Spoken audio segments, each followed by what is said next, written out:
A'oudou billahi minash shaitanir rajim. Bismillah. Wa assalamu alaikum wa rahmatullahi wa barakatuh, mes frères et sœurs. J'espère que vous allez bien, Inch'Allah ta'ala. Donc, pour ceux qui viennent d'arriver, je vous le dis tout de suite, moi je crois pas en la sunna. On va voir que justement le thème de cette vidéo, c'est une des raisons qui a fait que j'ai rejeté la prétendue sunna qu'on attribue à Mohammed. Qui bien entendu, ce ne sont pas ses paroles dans les hadiths. Donc aujourd'hui, comme l'indique le titre de la vidéo, on va étudier un peu Aïcha. Donc justement, ça fait maintenant presque 3 ans que j'avais lu Muslim. Et donc j'avais vu des énormes problèmes dès qu'il y avait le nom de Aïcha. Donc au début, vous inquiétez pas, j'étais comme vous. Moi je croyais que c'était réellement sa femme, etc. En fait, c'est un personnage fictif. Donc oui, je sais, ça va vous choquer. Il va falloir que vous digérez ces choses et faites vos recherches. Donc j'avais lu les hadiths dans Muslim. Et à chaque fois qu'il y avait le nom de Aïcha, ou très très souvent, il y avait des énormes problèmes. Contradiction avec le Coran, humiliation du prophète, etc., etc. Vous allez voir. Donc au départ, moi je soupçonnais qu'on avait menti sur son compte à Aïcha, ok? Donc en fait, je vais vous dire clairement les choses dès le début de la vidéo. En fait, on a inventé ce personnage qui n'existe pas dans le Coran. Il n'y a pas le nom des femmes du prophète dans le Coran. Ou alors sortez-les-moi, vous n'y arriverez pas. Donc, il n'y a pas leur nom. Donc, on a inventé des personnages fictifs pour, comment dire, pour matrixer les gens, vous dire oui, Aïcha, la mère des croyants, etc. Et pour, par le biais de son nom, faire passer des choses extrêmement graves. Vous allez voir, sperme sur les vêtements du prophète, versets mangés par une chèvre, etc., etc. Doute sur le Coran, etc. Vous allez voir, c'est incroyable. Doute sur la révélation. Il y a des... C'est vraiment incroyable. Donc, au final, c'est une femme fictive. On ne sait même pas si elle a réellement existé. Qui font passer sur le dos... sur son dos, énormément de calomnies sur le prophète. Vu que les gens ont un amour excessif pour Aïcha, du coup, les gens... Voilà. Ils acceptent des choses inacceptables. Vous allez voir. Je suis persuadé que si tous les hadiths que je vais vous citer, on disait ne serait-ce qu'un quart sur quelqu'un de votre famille, vous pourrez aller jusqu'à faire des dingueries. J'en suis persuadé. Et vous prétendez aimer le prophète, mais quand c'est Aïcha qui dit des choses incroyables, ça vous fait rien. Donc les sunnites, il va vraiment falloir vous réveiller. Regardez ce qui est en train de se passer en 2020 dans le monde. Il va falloir vous réveiller. Donc moi, Inch'Allah ta'ala, je suis là pour vous réveiller. Comme Allah lui-même m'a réveillé. Et moi, je vous garantis, hein, quand vous saurez ces choses-là, vous dormirez peu la nuit. En sachant ce qu'ils ont fait de la religion. Bien que le sunnisme est une invention qui se revendique de l'islam. Donc après cette introduction obligatoire, on va lire des hadiths. Donc je vais commencer par un hadith qui est dans Ibn Majah. Et ensuite, on va aller dans Muslim. Et on va contrer tout ça coraniquement, etc. Et des fois, il n'y a même pas besoin de commenter tellement c'est grave. Donc il est rapporté d'Aïcha, le verset de Rajm, lapidation, et celui de 10 séances d'allaitement des majeurs ont été révélés. Je les avais écrits sur une feuille et avais mis sous mon lit. Lors du décès du prophète, nous nous étions occupés de sa mort, quand tout à coup une chèvre est venue et les a mangés. Donc Allah dit quoi? 15, 9, Bismillah. C'est nous qui avons fait descendre le zikr, le rappel, et pas écrit le Coran, comme souvent dans les traductions, et c'est nous qui en sommes le gardien. Donc comment Aïcha peut dire qu'un verset a été bouffé? Donc on va voir qu'en fait, ce hadith est là pour légitimer d'autres hadiths concernant l'allaitement. Donc je vous fais pas un dessin, c'est quoi l'allaitement des majeurs? Bref, c'est du moins de 18 ans. Concernant la lapidation, qui n'existe pas coraniquement, le fait de lapider des gens. On verra que c'est même les mécréants qui lapidaient. Ok? Donc, par exemple, si ce n'était ton clan, nous t'aurions certes lapidé. Ok? Donc, je vais chercher le verset 2 secondes. Bismillah, donc c'est à propos de Shoaib, ok? Dans le 1191, ils dirent: ô Shoaib, nous ne comprenons pas grand chose à ce que tu dis, et vraiment nous te considérons comme un faible parmi nous. Si ce n'est ton clan, nous t'aurions certainement lapidé, et rien ne nous empêche de t'atteindre, ok? Donc, ça fait quand même déjà quelques minutes que je fais des parenthèses, donc on va commencer tout de suite par les hadiths, ok? Vous allez voir qu'il y a des choses très très graves. Donc, là vous le voyez en bas, on a tapé Aïcha dans l'angle gauche avec CTRL F. Occurrence 314 sur 314, ok? 314 fois arrive le nom de Aïcha. Donc on va voir qu'il y a des fois où il y a plusieurs fois son nom dans le même hadith. Donc bien entendu, ça baisse le nombre de hadiths qu'elle a rapporté. Même si, bien entendu, elle en a rapporté officiellement 2000 et quelques, ok? Mais dans Muslim, vu que là, il y a des coupures, il y a plein de hadiths qui ne sont pas là, etc., on les a pas tous, ok? Donc, il va vraiment falloir que vous compreniez ces choses-là, Inch'Allah ta'ala, je vous le souhaite vraiment. Et par le biais de la compréhension que Aïcha est un personnage fictif, vous allez vous rendre compte, Inch'Allah, de la supercherie qu'on nous a vendue sur la prétendue sunna qu'on attribue à Mohammed. Moi, c'est grâce au hadith sur Aïcha que justement j'ai compris que c'était vraiment une supercherie. Donc, hadith numéro 231. Aïcha, l'épouse du prophète, a dit: la révélation se présenta d'abord au prophète sous forme de vision pieuse, etc., etc. Et tout le monde connaît bien entendu ces versets, ces hadiths avec l'archange, etc., qui vient étrangler Mohammed, soi-disant, et qui lui dit lis, etc., 3 fois. Au passage, 3. Ne dites pas 3, encore une fois. Donc, Mohammed, bien entendu, savait lire et écrire. C'est du grand n'importe quoi. Donc, je vous le prouve en quelques versets. Donc, j'ai déjà fait cette démonstration sur ma chaîne. Qui a retranscrit le Coran? Mohammed, donc le prophète, ou les compagnons. C'est bien entendu Mohammed qui l'a écrit de sa main droite. Oui, oui. 25.5, et il dit: ce sont des contes d'anciens qu'il se fait écrire. On les lui dicte matin et soir. Ça veut dire quoi, ça? Ça, c'est ce que les gens disaient autour de lui. Donc, si on les lui dicte, il savait que Mohammed écrivait. Ok? Donc, on continue sur Surat 69, verset 44-46. Et s'il avait forgé quelques paroles qu'il nous avait attribuées, ça veut dire quoi, ça? Ça veut dire qu'il écrivait, et que s'il avait forgé quelques paroles qu'il avait attribuées à Allah, regardez, nous l'aurions saisi de la main droite. La main droite, c'est là avec laquelle il écrivait. Ensuite, nous lui aurons tranché la horte. Ok? Au passage, j'en place une pour ça. Il y a justement des hadiths qui disent que Mohammed a eu la horte tranchée. Donc vous voyez comment ça attaque sans cesse le prophète et le fait passer pour un faux prophète dans les hadiths. C'est ça subliminalement que ça dit réellement. C'est que Mohammed, dans les hadiths, ils le font passer pour un faux prophète. C'est comme ça qu'ils ont essayé de l'atteindre, vous voyez, et qu'ils l'atteignent toujours. Surat 29, 47, 48, c'est ainsi que nous t'avons fait descendre le livre, ok? Le livre est descendu. Ceux à qui nous avons donné le livre y croient. L'écriture, ça serait plutôt, ok? Donc, c'est-à-dire quoi? Et parmi ceux-ci, il y en a qui y croient, seuls les mécréants renient nos versets. Et avant cela, donc avant que le livre descende, tu ne récitais aucun livre. Donc ça ne veut pas dire que Mohammed ne savait pas réciter. C'est-à-dire qu'avant cela, il ne le faisait pas. Et tu n'en écrivais aucun de ta main droite. Pareil, ça ne veut pas dire que il ne savait pas écrire, ça veut simplement dire qu'il n'était pas écrivain. Sinon, ceux qui nient la vérité auraient eu des doutes. Ok? Donc Mohammed, bien entendu, savait lire et écrire. Sinon, Allah ne lui dirait pas lis, etc. Comment voulez-vous qu'il récite quelque chose sans savoir lire? C'est pas grave. Au passage, El Coran veut dire la lecture. Donc c'est d'une évidence. Hadith numéro 395. Je vais essayer de ne pas vous faire perdre du temps, mais franchement, je vous conseille vraiment d'aller au bout, les sunnites. Je vous le souhaite vraiment, franchement. Désolé, j'arrive pas à taper. 395, on continue. Donc d'après Aïcha, écoutez bien la gravité. Le prophète préférait commencer par le côté droit, qu'il s'agit de faire ses ablutions, de se peigner ou même de se chausser. Donc on voit bien entendu là le fait que soi-disant Mohammed faisait tout avec la droite. Donc justement, coraniquement, on vient de le voir, il écrivait avec sa main droite. Donc vous voyez comment ils ont détourné la chose. Et il y a aussi par exemple, ô Moïse, qu'as-tu dans ta main droite, etc. Et on a aussi les gens de la droite, les gens de la gauche. Donc en fait, ils extraient des choses du Coran pour les modifier, rendre fous les gens, les matrixer et créer des choses de toutes pièces à partir de ça, ok? Le droit existe bien dans le Coran.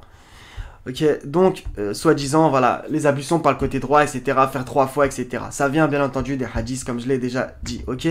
Donc celui-là, il n'est pas très grave, entre guillemets, même si, au final, c'est du contrôle MK Ultra. 430. Désolé, je l'ai perdu. Aïcha, la femme du prophète, a dit, soi-disant, ce sont des personnages fictifs, et même le prophète qui est écrit dans les hadiths, ce n'est pas lui, ce n'est pas le Mohammed du Coran, vous allez le voir. On amenait souvent les nouveau-nés auprès du prophète, celui-ci les bénissait, et leur frottait l'intérieur de la bouche avec une date mâchée. Jusqu'ici, tout va bien. L'important, c'est pas la chute, c'est l'atterrissage. Un jour, comme on lui amena un enfant, celui-ci urina sur les vêtements du prophète. Il demanda alors de l'eau et se contenta d'asperger la partie tachée. Donc ça sert à quoi de raconter ces choses-là, si ce n'est humilier le prophète? Donc il y a un enfant qui lui pisse dessus, en gros. C'est quoi ça? On continue. 434, vous allez voir, là, il y a une suite impressionnante. Donc 434, Toujours Aïcha, ça va être à chaque fois elle. Hein. Le récit de Aïcha, d'après Al-Kama, un homme passa la nuit à la maison de Aïcha. C'est quoi ça? Franchement, c'est quoi ça? Au matin, quand il se réveilla, il se mit à laver ses habits.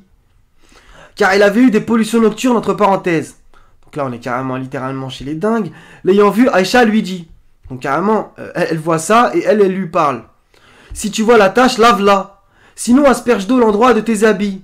Franchement, c'est quoi ça? Je me souviens encore, carrément, maintenant elle va raconter quelque chose d'intime, soi-disant. Hein. Je me souviens encore d'avoir frotté à sec les taches. Eux, ils ont mis entre parenthèses de l'éjaculation, c'est pervers. Des habits du prophète. Paix et bénédiction de Dieu sur lui. Le culot de dire paix et bénédiction de Dieu sur lui en le salissant. Ça, c'est sans cesse l'hypocrisie. Qui alla ensuite prier, vêtu de ces mêmes habits. Qu'est-ce que vous voulez que je commente ces choses-là? Il allait... Bon, je vais m'énerver. 434, on l'a fait. 440. Aïcha a dit, quand l'une de nous avait ses menstrues, encore une fois, ça raconte des choses intimes, et que l'envoyé de Dieu désirait entretenir des rapports sexuels avec elle, il lui ordonnait de s'envelopper d'un isar. Ça veut dire quoi, ça?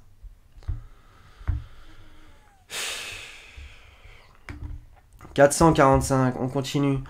Aïcha a dit, soi-disant, ce personnage fictif, quand il était en retraite spirituelle, le prophète me tendait sa tête pour lui peigner ses cheveux. Jusqu'ici, tout va bien. Il ne rentrait chez lui que pour satisfaire un besoin naturel. Voilà. Donc, vous voyez, tout ça, ce n'est pas un hasard. Quand on lit un texte, l'image vient toujours dans la tête. C'est naturel chez nous. Enfin, justement, c'est le cas de le dire, c'est naturel. Vous voyez? Quand on lit quelque chose, il y a une image qui vient en tête. Donc là, du coup, on imagine, soi-disant, ce n'est pas le prophète dont ça parle. On imagine le prophète en train de faire ses besoins. Vous voyez, vous voyez la gravité. 454. On continue. Ça allait trop loin. Aïcha a dit, soi-disant, le prophète s'appuyait sur mon giron alors que j'avais mes menstrues et récitait le Coran. Voilà. Donc vous allez me dire, oui, mais ça, c'est pas très grave, etc. Mais ça, c'est des choses intimes. On ne raconte pas ces choses-là. Je suis désolé, à moins qu'on ait... Vraiment, c'est incroyable. 460. Rien que de les relire et de me les être tous tapés, là, ça m'a refait mal à la tête comme à l'époque. Mais franchement, je le fais pour vous. Hein.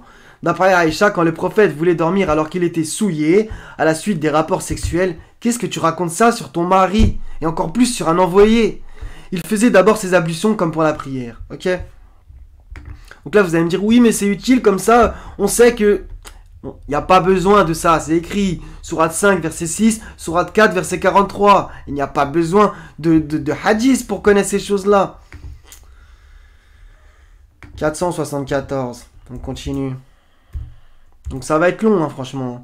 D'après Aïcha, soi-disant qui a dit, quand le prophète se lavait à la suite du coït, encore une fois, ça parle de sexe. Donc en fait, c'est Marc Dorcel qui a inspiré ce Bukhari ou quoi. Il commençait par se laver les mains, puis de sa main droite. On y continue avec le MK Ultra. Puiser de l'eau qu'il versait dans sa main gauche pour laver sa verge. Ensuite, il faisait ses ablutions comme pour la prière, etc. qu'il versait sur sa tête 3 fois. Ne dites pas 3. Encore une fois. Donc, 481.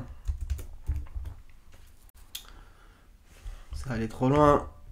Le récit de Aïcha, ça va être que elle de toute façon. Abu Salama ibn Abdurrahman dit, un jour je me suis rendu chez Aïcha avec son frère de lait. Alors là, vous allez voir, c'est incroyable. Le frère de lait. Donc on revient au premier hadith. Les séances d'allaitement des majeurs. Ok? Donc je vous fais un dessin. Allaiter un majeur. Celui-ci lui demanda comment le prophète se lavait à la suite du coït. Mais franchement. Mais vous voyez un peu soi-disant les énergumènes qui traînaient autour du prophète. Elle ordonna, le mec il lui demande comment je me lave après avoir couché quoi. C'est quoi ça? Elle ordonna alors un bassin rempli de près d'un sa d'eau. Ça c'est une dose, enfin je sais plus exactement, bref on s'en fout. Dérobée à nos regards par un rideau, elle se mit à faire ses ablutions majeures et répandit 3 fois de l'eau sur sa tête. Ne dites pas 3. Le transmetteur ajoute que les femmes du prophète disposaient leurs cheveux en queue de cheval. Ok? On est vraiment chez les dingues. Moi, comment ça m'avait réveillé de lire ces choses-là. Alhamdulillah, je le remercie. D'après Aïcha, une femme interrogea le prophète sur la façon dont elle devait se laver de ses menstrues. Les gens, ils avaient que ça à faire de poser des questions comme ça au prophète. Il lui donna donc des instructions sur la manière de se lever, etc. Prends un chiffon parfumé de musc au moyen duquel purifie-toi, etc., etc. Aïcha ajouta, j'attirai cette femme vers moi et ayant compris ce que l'envoyé de Dieu voulait dire, je lui dis, suivez au moyen de ce chiffon les traces de sang. Que des trucs salaces. 501, pas comme le djinn. Donc on continue.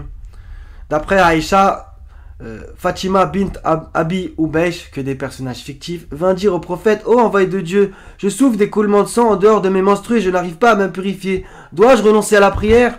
Donc déjà, voilà les questions pas intimes. Et regardez ce que le prophète soi-disant a dit, et vous allez voir que c'est grave. Non, répondit le prophète, soi-disant, ce n'est pas lui, il n'a jamais dit, ce sang provient d'une veine. Donc maintenant, il était aussi médecin.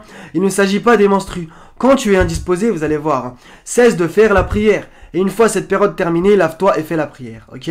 Donc, ça vient de là, l'interdiction aux femmes de faire la prière quand elles ont leur menstru. Ça ne vient pas du livre. Ça ne vient pas du livre. 501, 678. Franchement, c'est un casse-tête de lire vos conneries. Aïcha a dit, dans ta salat, ne récite pas à voix haute et ne l'y abaisse pas trop. Ce verset a été révélé au sujet des invocations. Non. Donc, on y va tout de suite. 1710, elle n'a pas de chance. Dit invoquer Allah. Donc là, on a l'invocation. Ou invoquer le tout miséricordieux. Ok? Quel que soit le nom par lequel vous l'appelez, il a les plus beaux noms. Ok? Ce premier segment parle de l'invocation. Même si, bien entendu, ça parle aussi de la salade. Il n'y a aucun problème. Mais bon. Et dans ta salade. Donc il y a bien et. Ne récite pas à voix haute et ne l'y abaisse pas trop. Mais cherche le juste milieu entre les deux. Ok? Donc justement, il y a un autre hadith concernant ça. Et c'est pour ça que les musulmans maintenant... j'ai même plus les... Je m'en rappelle même plus de toute façon moi. J'essaie d'appliquer au mieux ce verset justement. Contrairement à leur hadith, oui pour subh, tu dois la faire à telle et telle voix, pour asr, etc., etc. Donc ils sont contraires au Coran sans cesse. On continue. Donc 791. Aïcha, la femme du prophète, soi-disant, donc là j'en place une pour ça, il y a bien entendu un verset qui dit et ses épouses sont leurs mères, ok? Mais c'est une manière spirituelle de parler. Le prophète priait au cours de la nuit, vous allez voir une contradiction manifeste avec ce qu'il nous raconte, alors que je couchais étendu en travers entre lui et la Qibla, ok? De la même manière que se trouve posé le cercueil pendant les funérailles. Donc qu'est-ce que ça veut dire? Ça veut dire qu'elle était entre lui et la Qibla, donc en gros elle était... Et donc ça veut dire quoi? Ça veut dire qu'il y a d'autres hadiths qui vont dans le sens inverse. Que si quelqu'un passe devant votre prière, c'est même carrément, c'est un démon. Que si une femme passe devant vous pendant votre prière, elle devient invalide, etc., etc. Ok? Donc vous voyez la contradiction manifeste. C'est sans cesse de toute façon avec eux. La religion de la contradiction et de la foutaise. 823.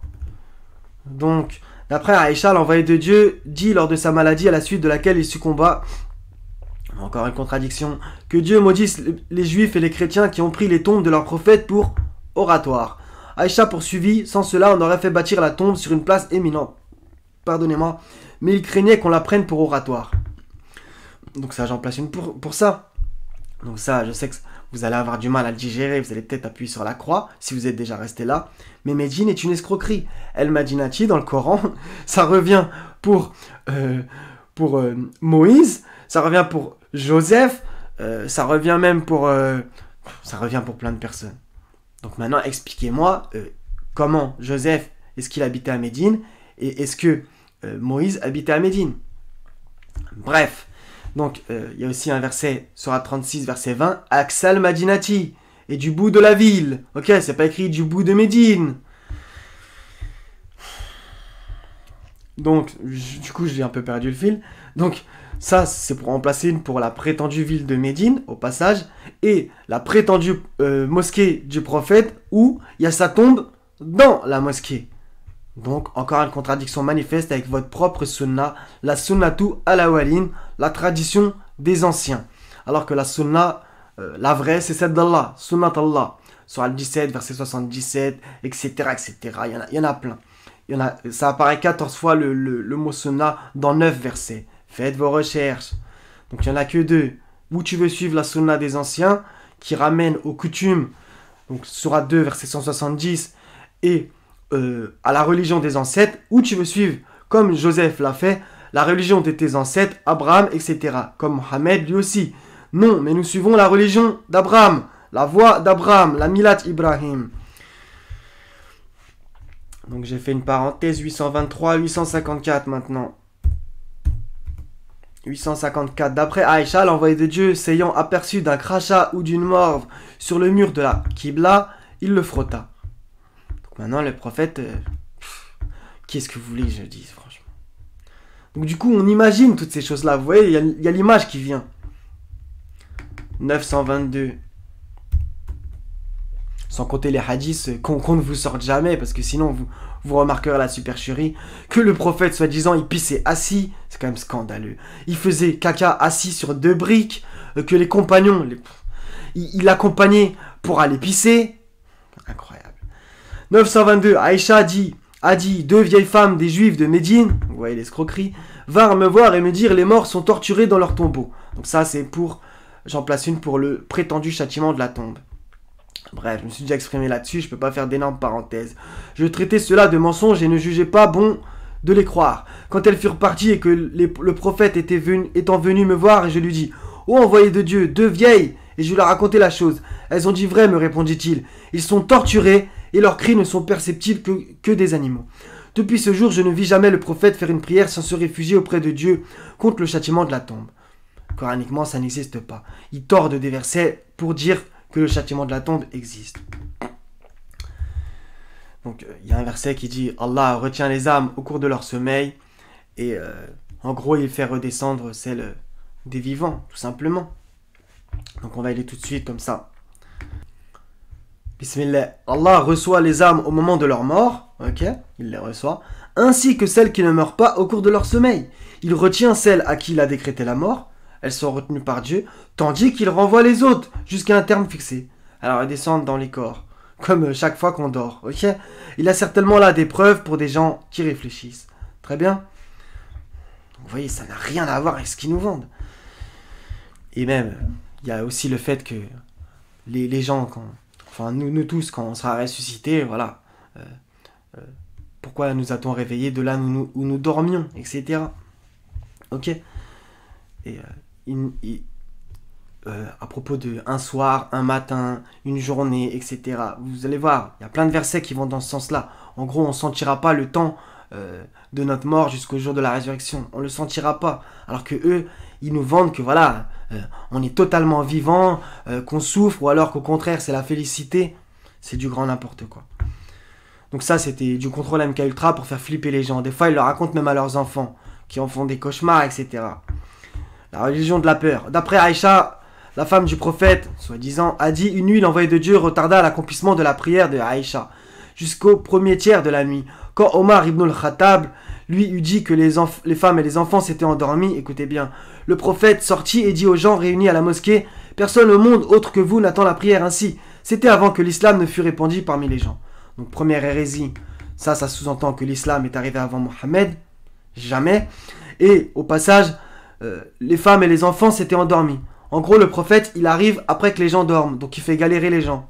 Voilà pour qui ça le fait passer. Vous allez voir, il y a d'autres trucs encore plus graves. Ça le fait passer pour un hypocrite. 1105. Donc vous voyez, hein, dès qu'il y a son nom, ça sent la patate. Je vous parle en manière 2020 pour que vous compreniez. D'après Aïcha, l'épouse du prophète, soi-disant, le prophète, ce n'est pas lui dans les hadiths. Il va falloir que ça vous rentre dans le crâne. Les prières furent d'abord fixées à 2 rak'a.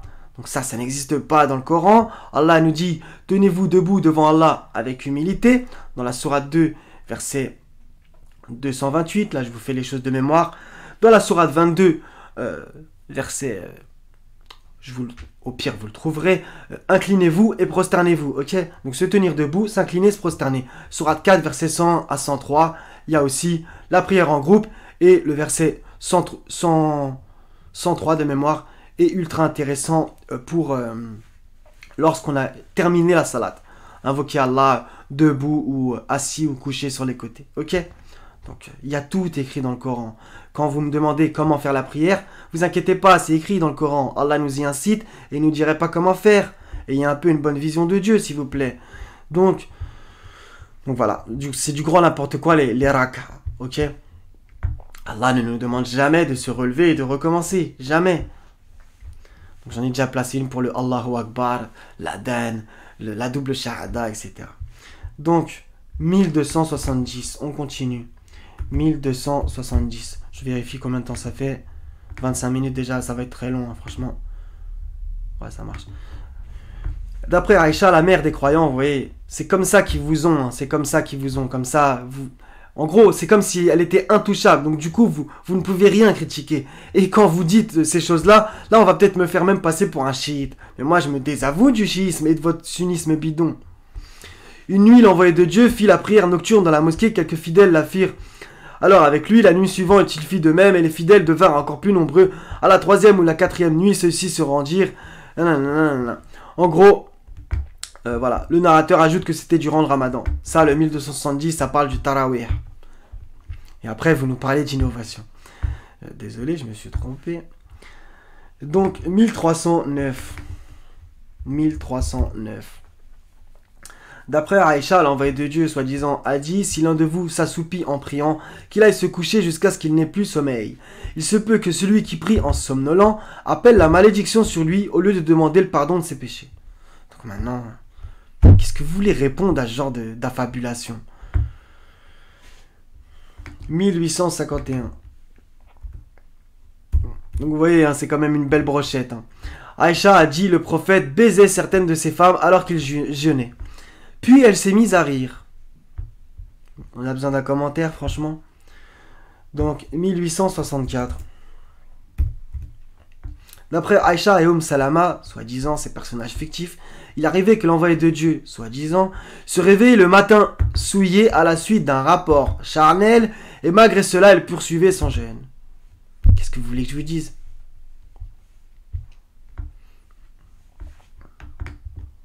Franchement, ils n'ont rien à envier à Marc Dorcel. Hein. Donc, 1998. C'est pas la Coupe du Monde. Hein. Au passage, 666 x 3 égale 1998. Au passage. D'après Aïcha, l'envoyé de Dieu a dit: guettez la nuit dans le cadre durant la dernière décade du Ramadan. Ok? Donc voilà d'où ça sort le fait de les 10 derniers jours du Ramadan, etc. Blablabla, blablabla. Vous n'êtes jamais dans le bon Ramadan. Vous nous avez vendu ça et moi, et là j'y ai cru, je vous ai suivi comme un mouton que j'étais. Alhamdoulilah, Dieu il m'a sorti de votre secte. Donc, vous, comme je l'ai déjà répété 100 fois, donc votre calendrier hégirien est une escroquerie. Il est seulement lunaire alors qu'Allah demande que ce soit lunisolaire. Sourate 17, verset 12. Sourate 10, verset 5. Sourate 6, verset 96. Lunisolaire pour calculer le temps et mesurer le temps. Ok? Et vous avez dit c'est seulement lunaire. Donc, encore une escroquerie. Donc, vu que le Ramadan se décale tous les ans de 11 jours, au passage 11, comprendront ceux qui pourront, au final vous êtes dans le bon mois du Ramadan 2 fois sur 33 ans. 33 ans, les coalisés. Ok? Donc, vous pouvez toujours recourir pour la trouver, la nuit d'Al-Qadr, qui au passage, chez vous, se décale tout le temps. D'accord. Vraiment, tout ce que vous nous avez vendu, vous êtes vraiment des escrocs. Hein. Et vous inquiétez pas, Dieu il est en train de vous faire tomber. 2008. Aïcha a dit, soi-disant, dès l'arrivée de la dernière décade, voilà, le prophète passait des nuits en priant, éveillait ses femmes, s'appliquait avec zèle aux pratiques cultuelles et s'abstenait de tout rapport charnel. Donc voilà, ça encore une fois c'est écrit nulle part qu'on doit s'abstenir de tout rapport charnel. Jamais, ok? Donc, au passage, est-ce que vous êtes hypocrite et vous appliquez ce hadith, ou alors, vous m'avez compris. Donc, 2068. Sans, vous ne pouvez pas appliquer toute la sunna, vous serez forcément en contradiction avec tel et tel hadith. Vous ne pouvez pas. C'est fait exprès, c'est du MK Ultra. 2068, Aïcha, la femme du prophète, a dit, soi-disant, j'ai entendu l'envoyé de Dieu dire, n'a jamais dit, et Inch'Allah vous paierez, ces 4 nuisibles sont à tuer absolument, même durant la sacralisation. Le milan, le corbeau, la souris et le chien enragé, ok?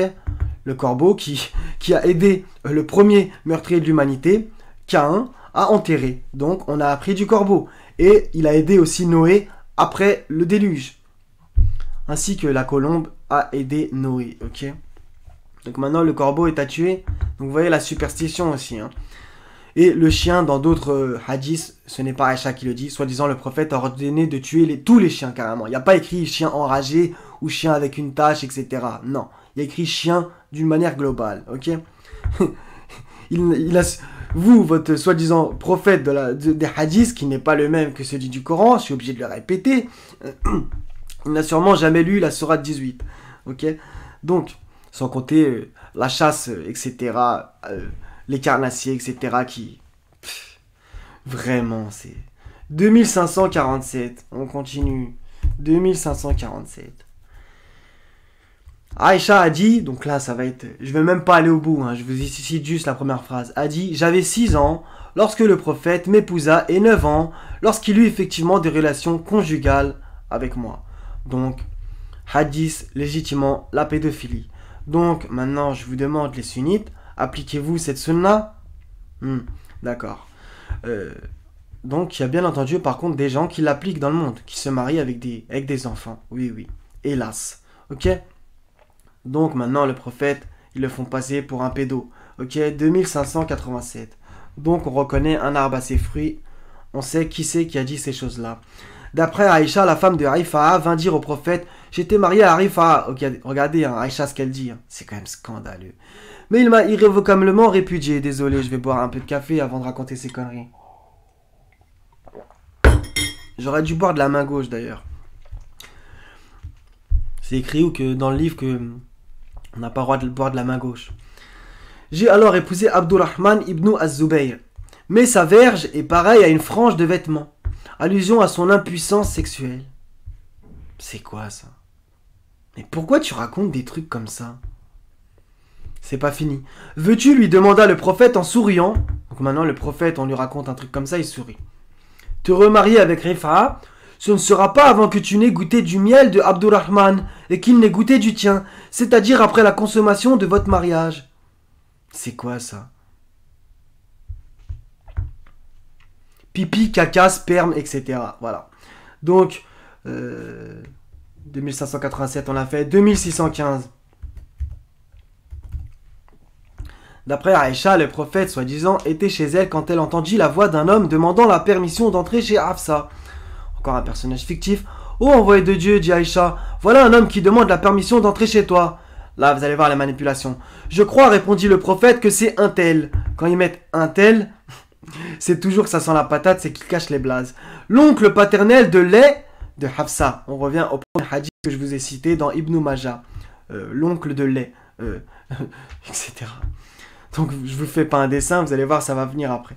Oh, envoyé de Dieu, alors si un tel, dit Aïcha, parlant de son propre oncle paternel de lait était vivant, il pourrait donc entrer chez moi? Certes, oui, répondit l'envoyé de Dieu. L'allaitement rend illicite ce que l'enfantement rend illicite. On va voir d'autres choses après avec l'allaitement. C'est dans les hadiths d'après, 2636. D'après Aïcha, soi-disant, Salha bin Suhail vint dire au prophète, ô envoyé de Dieu, je remarque les signes du mécontentement sur la figure de Abu Hudayfa, ça vous rappelle quelqu'un, de la présence fréquente de Salim, son allié chez nous. Le prophète lui dit, allaite-le. D'accord. Et comment allaiterais-je un adulte pareil? Le prophète sourit. Et dit, je sais bien que c'est un homme adulte, ajoute dans sa version, et qu'il avait pris part à la bataille de Badr. Donc en gros, je vous fais un dessin. Ouais, je vais vous le faire. Sors ton ibar et allaite-le. Ok? Vous voyez comment c'est scandaleux? Ça, on vous le dit jamais hein, dans vos mosquées. Là, on vous cite, oh, le prophète, le meilleur comportement, Aïcha, la meilleure des femmes. On vous sort jamais ce qu'il y a dans les livres. Jamais. Sinon, vous apostasierez du sunnisme et reviendrez à la voie d'Ibrahim. Inch'Allah, je vous le souhaite tous. Cette escroquerie. 2642. Aïcha a dit, le prophète vint me trouver alors que je recevais la visite d'un homme. C'est quoi ça? Ce qui entraîna sa gêne. Bah tu m'étonnes. Comme je lis la colère sur son visage, carrément, je lui dis, oh envoyé de Dieu, c'est mon frère de lait. Je vous fais un dessin. Ne considérez personne comme votre frère de lait que s'il a partagé le même sein que vous jusqu'à satiété. Ok? Je me suis trompé de bouton. 2645, donc c'est à la suite. D'après Aïcha, une dispute s'est élevée entre Saad ibn Abi Waqas et Abd ibn Zama au sujet d'un gamin. Ô envoyé de Dieu, dit Saad, c'est le fils de mon frère Utba ibn Abi Waqas. Il me l'a recommandé en disant que c'était son fils. Vois du reste comment il lui ressemble. On est dans ces closers ou les feux de l'amour ou quoi? C'est mon frère, ô envoyé de Dieu, objecta Abd ibn Zama. Il est né du lit de mon père et de son esclave. Examinant alors l'enfant, le prophète distingua une ressemblance frappante à lui. Bon, y a pas. Cependant, il dit, il est bien à toi. Oh, l'enfant appartient au lit. Et l'adultère mérite la lapidation, qui n'existe pas coraniquement.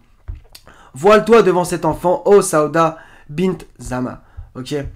Donc, d'après Abu Huraira, donc je le cite en bonus, le prophète a dit, l'enfant appartient au lit conjugal et le fornicateur doit être lapidé. Nulle part. On continue. Je vous dis, ce n'est pas le prophète. Ce n'est pas le prophète qui parle. Vous, quand même, après tout cet enchaînement, vous devriez vous en rendre compte. 2658. Aïcha a dit, je jalousais des femmes qui s'offrent à elles-mêmes à l'envoyé de Dieu et disait, comment une femme, ah ouais, celle-là, elle est grave, ose-t-elle faire don d'elle-même ainsi? Quand Dieu révéla ce verset. Donc maintenant, ça, soi-disant, les révélations descendaient comme ceci, bref.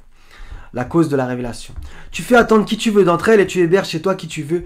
Puis il ne t'est fait aucun grief si tu invites chez toi l'une de celles que tu avais écartées. Écoutez bien. Je dis, donc Aïcha, il me semble que ton Seigneur se hâte de satisfaire tes désirs. C'est quoi ça? Elle avait un doute sur la révélation. Carrément, genre Zarma, Dieu, il... Non, je veux même pas dire, c'est un blasphème. Il me semble que ton Seigneur se hâte de satisfaire tes désirs. C'est quoi ça? 3087.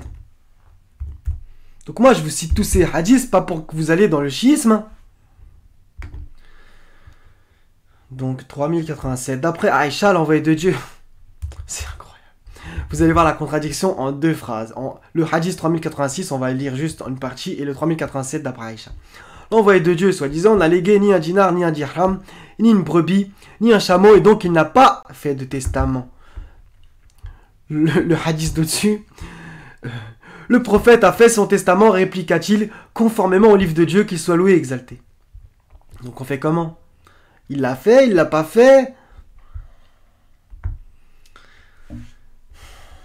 On a bientôt fini ces conneries. 3189. 3189.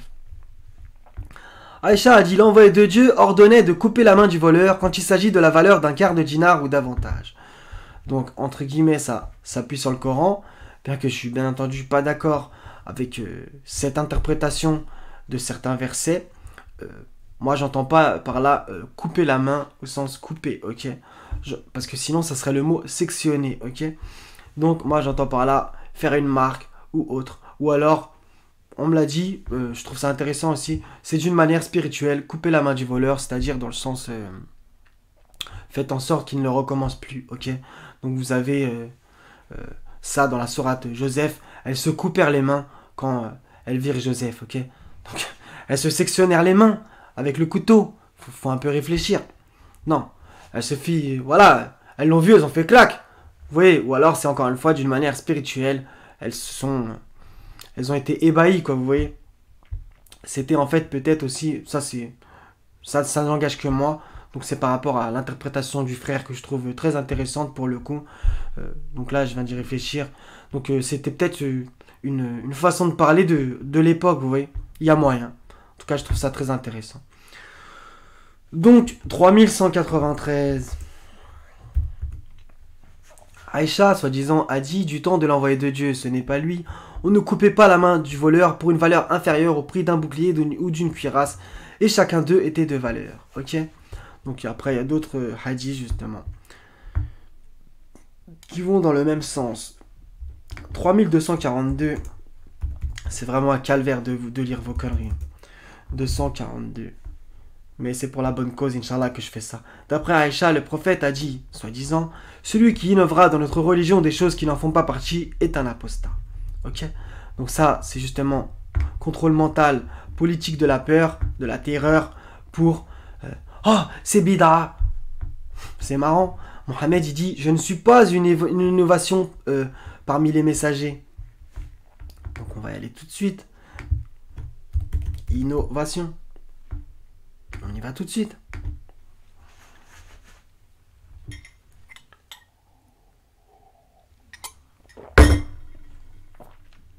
Dit, donc ça lui était ordonné de dire, je ne suis pas une innovation parmi les messagers. Au passage, je ne sais pas ce que l'on fera de moi, ni de vous. Je ne fais suivre que ce qui m'est révélé, et je ne suis qu'un avertisseur clair. Je ne fais que suivre ce qui m'est révélé, le Coran. Je ne sais pas ce que l'on fera de moi, ne savez pas, ni de vous. Ça, j'en place une pour ça, pour, soi-disant, les 10 promis au paradis. Ben, il ne savait pas ce que Allah allait faire de lui. Comment il a pu promettre le paradis à des gens. Bref, vous voyez, hein, c'est sans cesse. Hein, le Coran, il vous explose votre dogme.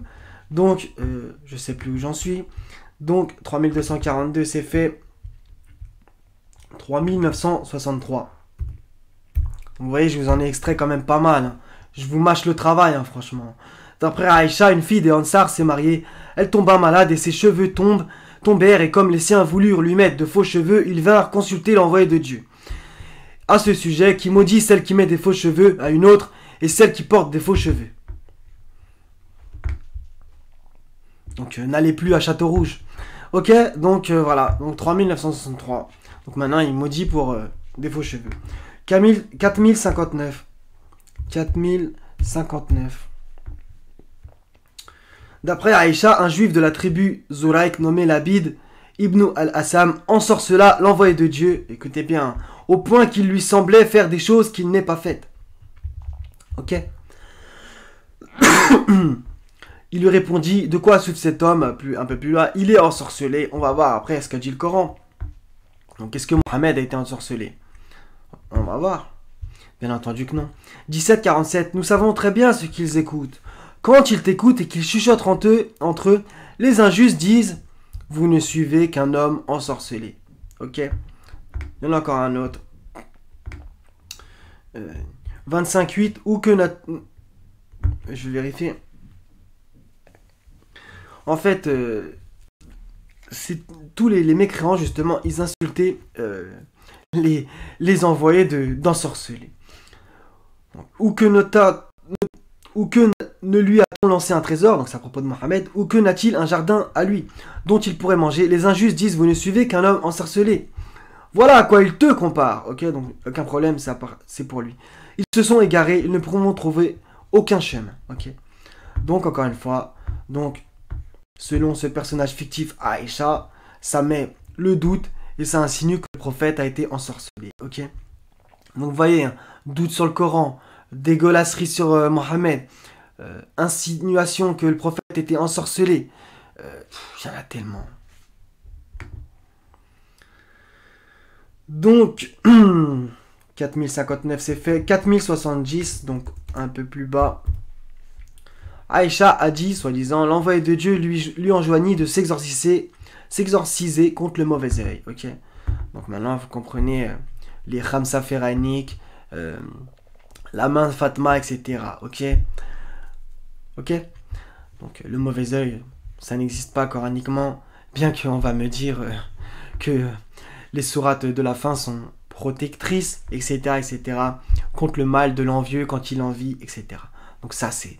Vous extirpez ce verset et vous lui faites dire ce qu'il ne dit pas, ok. Bien entendu que y a aussi les sorcières qui soufflent sur les nœuds, il n'y a aucun problème. Il y a des sorciers, il y a des magiciens, etc., des envieux, des jaloux, il n'y a aucun problème. Mais mauvais œil, ça n'existe pas. Ne vous inquiétez pas, je croyais à toutes ces fables, moi aussi. Hein. Je sais très bien d'où je viens, vous inquiétez pas. 4155. 155. Donc, d'après Aïcha, l'envoyé de Dieu appela le gecko la petite bête nuisible. Bon, en fait, je croyais que... Je sais pas pourquoi je l'ai pris. 4332. D'après Aïcha, le prophète mourut à l'âge de 63 ans. Donc là, pris innocemment comme ça, on se dit c'est simplement un âge. Non, c'est de la numérologie. 63 ans, c'est quoi 63? sourate les hypocrites. Subliminalement, ils disent qu'il a vécu et est mort comme un hypocrite. Voilà. Encore une fois, d'après Aïcha. Ok? Ne vous inquiétez pas, hein, le Muslim, Bukhari, etc. Ça a été travaillé. Hein, ça a été travaillé. Hein. Et les gens ne sont pas tombés dans le piège comme ça. Hein. C'est les démons qui ont agi comme ça. Hein. Et les démons parmi les humains. 4467. Ok.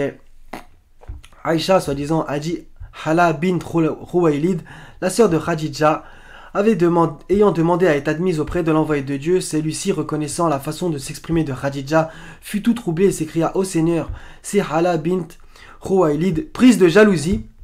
Aïcha, je dis alors au prophète: qu'as-tu à évoquer le souvenir d'une de ces vieilles femmes Kouraïchites aux gencives rouges, entre parenthèses édentées, qui sont les victimes des ans. Dieu à sa place t'a donné maintenant une meilleure qu'elle.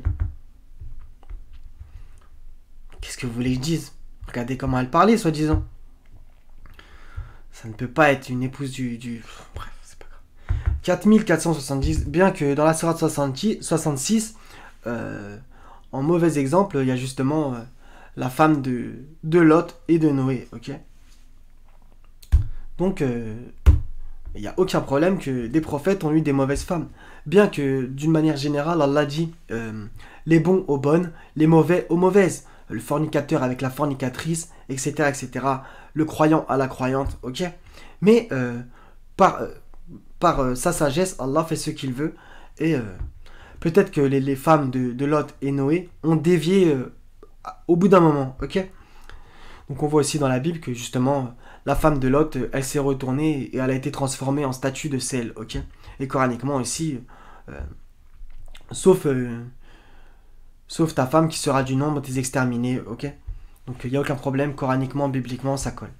4470, donc là c'est la gravité aussi. Aïcha a dit qu'elle jouait à la poupée chez l'envoyé de Dieu.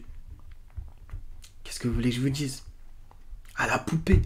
Vous allez me dire, oui, mais en fait, finalement, Aïcha, elle avait 19 ans. Ça, c'est parce que vous avez honte des hadiths, que vous voulez défendre Mohammed, mais ce n'est pas à lui. Ce n'est pas à lui. Ok? Donc, il y a écrit la poupée. Je vous fais un dessin, on joue à la poupée jusqu'à 19 ans. Donc, non, selon les hadiths, ne me sortez pas, oui, elle avait 19 ans. Non, selon les hadiths, elle avait bien 6, 9 ans. Et elle jouait à la poupée. Il y a même un hadith qui parle de balançoire. Maintenant, on fait de la balançoire à 19 piges. Soyez un peu réglo. Si vous êtes réglo, ne faites pas dire au texte ce qu'il ne dit pas. Ok? Le texte est clair, net et évident. Sauf que ce sont des personnages fictifs. Donc Aïcha, on a une ultra coranique. Et Mohammed, ce n'est pas le Mohammed des hadiths. Ok? C'est ça qu'il faut vous dire. Donc il faut dénoncer que ce sont des faux personnages dans Muslim et dans Bukhari. Ok? C'est ça qu'il faut faire. Il ne faut pas défendre Mohammed par le biais d'Aïcha. Si elle avait 19 ans, etc. Non, elle n'avait pas 19 ans. Elle avait 6 et 9. Ne me sortez pas, oui, mais il comptait pas les dizaines, etc. Ou alors, encore plus grave, oui, mais avant les femmes, quand elles avaient 6 ans ou 9 ans, elles étaient plus mûres que maintenant. Vous foutez pas de notre gueule, s'il vous plaît. Donc, 4693. Et en plus, vous légitimez ça dans la sourate Talak, le divorce, la 65, par un verset, un segment de verset, pour dire oui, celles qui n'ont pas encore leurs règles. Allah vous dévoile votre perversité. 4693. D'après Aïcha, un homme demanda audience au prophète qui dit, soi-disant, laissez-le entrer, quel abominable type. Ok? Donc, le prophète, soi-disant, laisse entrer un mec, et il dit, quel abominable type qu'il est. Lorsque cet homme entra, le prophète lui parla gentiment. C'est quoi ça? Le prophète, c'est un hypocrite ou quoi? C'est un type abominable et finalement, il lui parle gentiment. Donc, ça revient justement au hadith qu'on a vu juste avant, que soi-disant, il est mort à 63 ans. Voilà pourquoi on fait passer Mohammed. Subliminalement, quand on relit toutes les choses, ils le font passer pour un faux prophète. Mettez-vous ça dans le crâne. Aussitôt que cet homme fut parti, Aïcha s'écria, « Oh, envoyé de Dieu, tu as dit à propos de cet homme ce que tu as dit, puis tu lui as parlé gentiment ?» Pour le coup, entre guillemets, elle a raison, c'est quoi ça? Mais c'est pas Mohammed dont ça parle. « Oh Aïcha, répondit l'envoyé de Dieu, l'homme qui au jour de la résurrection occupera le plus mauvais rang aux yeux de Dieu est celui dont les hommes s'écartent dans la crainte de sa méchanceté. » ça incite carrément à l'hypocrisie. 5249. Et c'est le dernier hadith, donc ça fait peut-être 1 heure que je dois en être là. 49 minutes, subhanallah. J'espère que ça va pas bugger, subhanallah al-adim. D'après Anas, un homme...